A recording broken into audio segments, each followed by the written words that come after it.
तो भारतीय जनता पार्टी के रद्देमल के बाद शिवसेना के तर्जुमान आनंद दुबे का भी रद्देमल सामने आए हैं छापेमारी कार्रवाई को लेकर। सरकार से आज सुबह 7 बजे रविवार के दिन राज्यसभा सांसद शिवसेना के मुख्य प्रवक्ता श्री संजय राउत जी के घर पर ईडी की रेड हुई है। इसकी हम कड़ी निंदा करते हैं।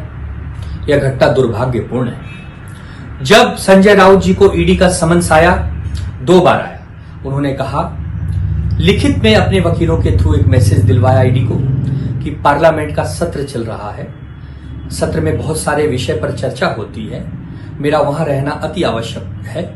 जब मैं वहां से समय पूरा करूंगा मैं आपके पास जरूर आऊंगा।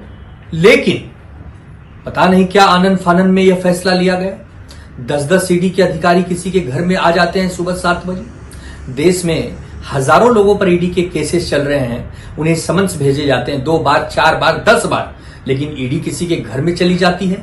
ऐसा होता नहीं। यह घटना पूरी तरह से राजनीतिक से प्रेरित है।